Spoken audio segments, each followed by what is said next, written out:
Hi, I'm Dom Hind, and fuck, I'm nearly 50. Actually, I'm 47 and a half, but who's counting? When I launched this podcast, I thought it'd just be a fun hobby project, a chance to chat to my friends, give a voice to the things we usually whisper about, and maybe learn a few things along the way. But 12 episodes in, I've realized I've learnt a lot. Things I thought I knew but didn't, things I didn't want to know but needed to, and things that made me stop and go, wow, maybe 50 isn't the beginning of the end. Maybe it's the start of something amazing. So today, it's just me. No guest, no interview, just me reflecting on everything I've heard so far and how it's shaping the way I think about life at this stage. And when I sat down to make sense of it all, I realized that everything I've learnt, all the advice, the hacks, the stories, they fall into six big themes. Six things that keep coming up no matter who I talk to. So that's how I'm going to share it today. Six key themes for thriving as we head towards 50. And maybe that's the biggest surprise of all, that at nearly 50, I'm still a beginner in so many ways. Still curious, still making so many mistakes, still laughing my way through the what the fuck moments. Because fuck, I'm nearly 50, and isn't it amazing?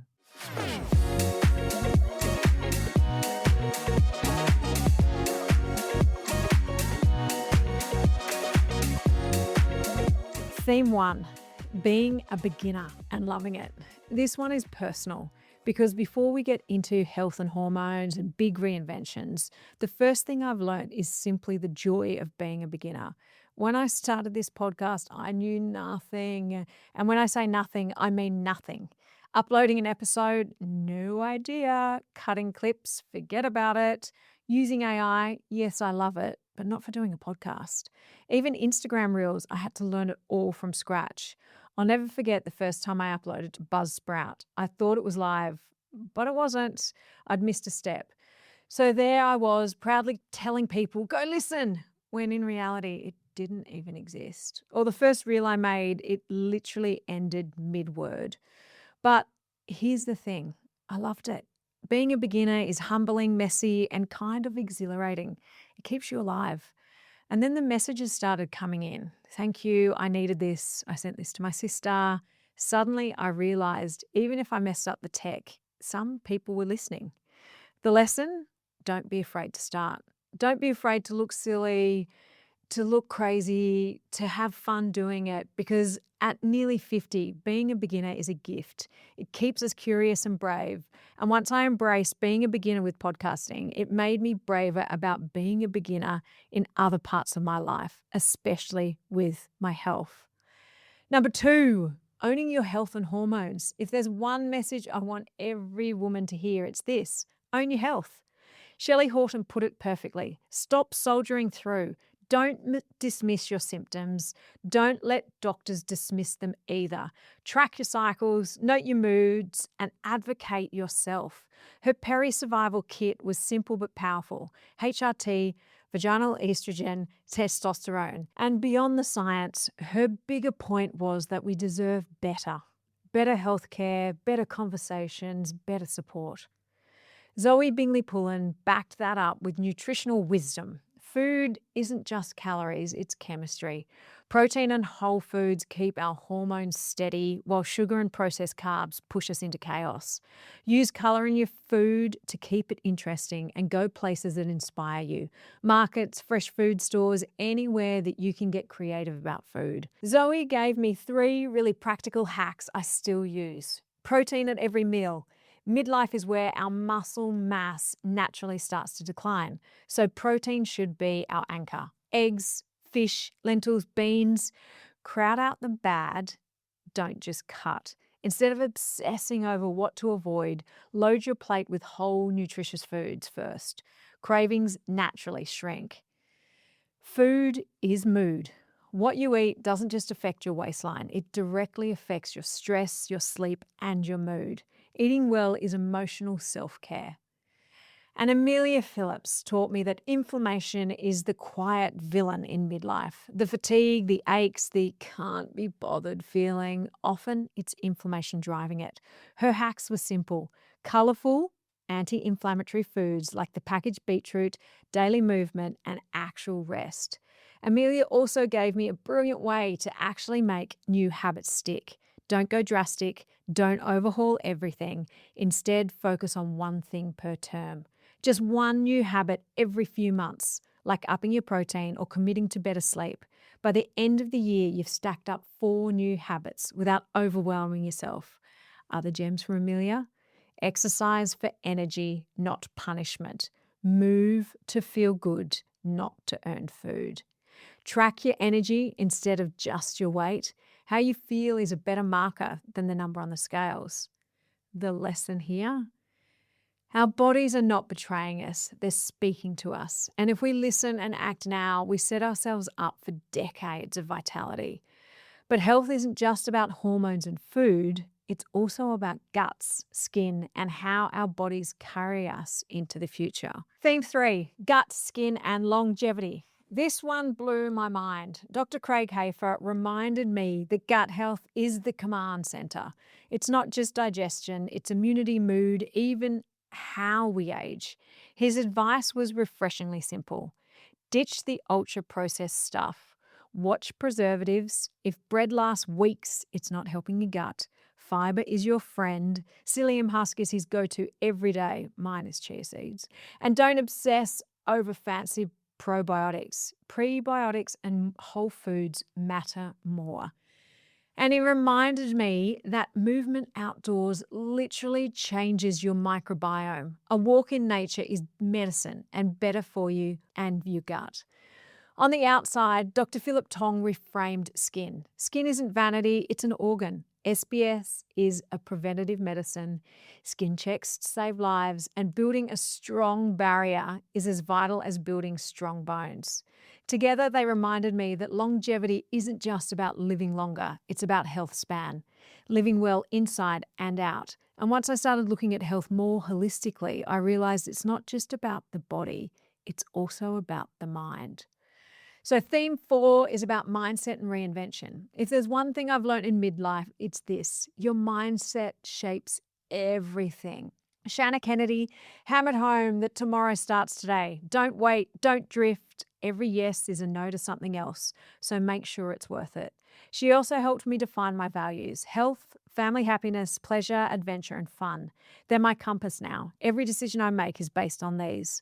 One of her tips I loved was seasonal goals. Not everything has to be done at once. Winter is perfect for hibernating, tackling the admin, doing the tax, settling the systems. Then spring and summer can be about growth, energy, and new projects. Breaking goals into seasons, making them realistic and achievable. Other gems from Shanna? Write a life plan. Not just career, but health, family, finances, and fun. Create rituals, small daily anchors like a morning walk or journaling that keep you grounded. Lydia Ranieri showed me that clarity isn't just about adding more, it's about subtracting. Simplify your diary, simplify your commitments, simplify your thoughts. And Nigel Marsh, he called it, balance is bullshit. We've been sold this myth that we can have everything in neat slices, but we can't. We can design a life that actually works for us instead. The big shift for me, moving from chasing to choosing.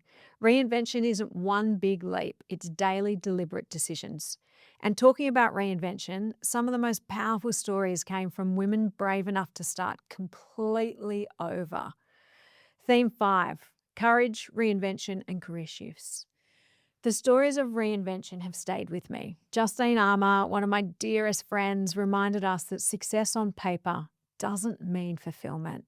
At the top of her industry, she still chooses authenticity over titles. She's learnt that growth over time and changed her leadership style to be truly authentic to her. Talitha Cummins showed us that starting over at 40 is not only possible, it can be joyful. She left TV, embraced sobriety, and built a jewelry brand with purpose. And Tracy Hall, she brought it home with honesty. Fuck, I wasn't ready, but I am now. Life threw her curveballs, divorce, loss, uncertainty, and she rebuilt from the ground up. Tracy also gave me a reality, practical finance hack. Check your bank statements weekly, not monthly, Not once a year, weekly. Because if you don't know what's coming in and going out, you can't make smart decisions. Another gem from Tracy: create a curveball fund, even a small emergency stash just for the unexpected. Have the hard conversations early with partners, kids, or family about money, wills, and health plans. And like Amelia Tracy, also hammered home the importance of sleep. Protect it, prioritize it, guard it, because without good sleep, everything else falls over. These women reminded me that reinvention isn't optional, it's part of life. And if you lean into it, it can be liberating. But survival isn't just about careers and curveballs, it's also about the people you walk through it with. See, theme 6: relationships and connection. If midlife has taught me anything, it's that friendships are medicine. Maddie Marsh reminded me that friendships aren't extras, they're lifelines. They're the people who know your history, who've seen every version of you, who make you laugh when everything feels heavy. In a stage of life where family changes, careers shift, and hormones rage, friendships steady the ship. They remind us of who we are. The lesson: nurture them, prioritize them, because in the end, it's not your six pack that anyone remembers, it's how you made them feel. The common thread, and something I've noticed across all of these conversations, is this: talk about what's going on. Don't hold it in. If you can talk to your partner, your girlfriends, or family, do it. And if you can't, then talk to your GP. But here's the catch: make sure you've got a good GP, one who listens, one who takes you seriously, one who's willing to work with you. And build a team of healthcare professionals around you, whether that's a nutritionist, a physio, a dermatologist, a psychologist, whatever you need. Because midlife isn't a time to go it alone. You're the leader of your team, but you don't have to be the only player. And another big one: get your baseline. Book your skin check, do your bloods, take photos if you want to track changes. Know where you're starting from, because that's a huge thing. And without a baseline, you don't know what's changing or when to step in. And if there's one thing I've learned, it's that catching things early, whether it's health, hormones, or habits, makes all the difference. So, one of my favorite parts of these conversations has been asking my guests what they'd challenge me or anyone to try before hitting 50. And the answers have been brilliant and made me think. Justine Armour said, take a solo trip, even just a few days. Go somewhere on your own, set your own rhythm, eat what you want, wake up when you want. The independence is addictive, and it reminds you that you're capable of so much more than you give yourself credit for. Tracy Hall suggested creating 50 before 50 list. 50 things you want to do, try, or experience before this milestones. They don't all have to be massive. Some can be simple: a new recipe, a walk somewhere different, a coffee with an old friend. Others can be big: a trip, a course, a career leap. It's about intention, not perfection. Dr. Craig Hafer gave me the most practical challenge: get a scan, which I've already done, and listen to your body. Do your baseline health checks, blood, skins, bowel screen, and then pay attention. Notice how food, movement, stress affects you. Your body whispers before it screams. Lydia Ranieri said, become a beginner at something. Pick anything: a language, a pottery class, learning to surf, doing a podcast. The discomfort of not knowing is where you find energy and joy.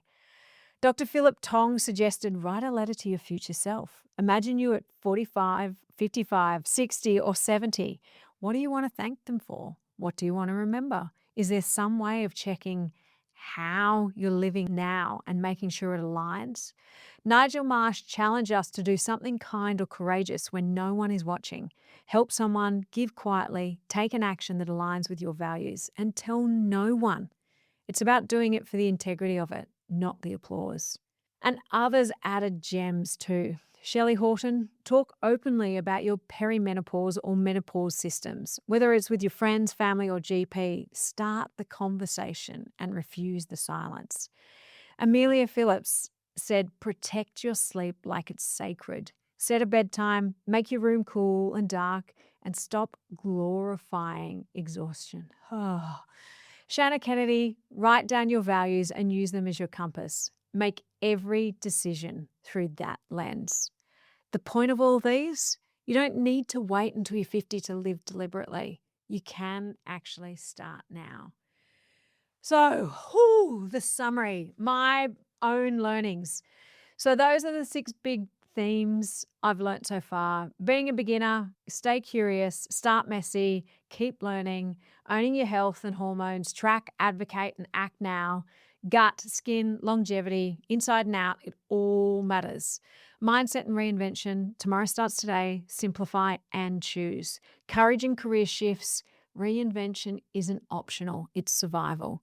Relationships and connection. Friendships are the glue, they're the medicine. And if I boil it down to my own personal survival kit, here are 10 things I'm taking with me into the next decade. 1, protect your sleep. It's the super elixir. Thanks to Shelley, Amelia, and Tracy for reminding me of this. Build every plate around proteins, plants, and fiber. Fuel. Don't starve. Advocate for yourself with doctors, with bosses, with life. 4, reset as often as you need to. Life is phases, not a straight line. 5, nurture friendships. Laughter and honesty are medicine. 6, never stop being a beginner. Curiosity keeps you alive. 7, move daily, preferably outdoors. Exercise is about brain, gut, joy, not just calories. Do the preventative stuff. Skin checks, bowel screening, blood tests, catch it early. Make space for stillness. Meditation, journaling, or just sitting in the car for 5 minutes before the kids pile in. Choose joy unapologetically, whether it's a glass of wine, a chocolate binge, dancing in the kitchen, or a girls' trip. Fun is fuel. So there it is. 12 conversations, 12 voices, 6 big themes, 1 common thread. Talk, track, and build your team. And a 10-point survival kit I'm carrying into the next decade. And me, a beginner who still sometimes presses the wrong buttons, cuts the wrong clips, and wonders if anyone is actually listening. But then I get your messages and I know this is worth it. So here's my challenge to you. Pick one thing from today, book the skin check, do your bloods, track your symptoms, add the fiber, say no to something that doesn't align, call your best friend, try something brand new, and be a beginner again. Because this isn't about getting to 50 quietly. This is about striding in, laughing, crying, owning it, because fuck, I'm nearly 50. And isn't it amazing? Yeah!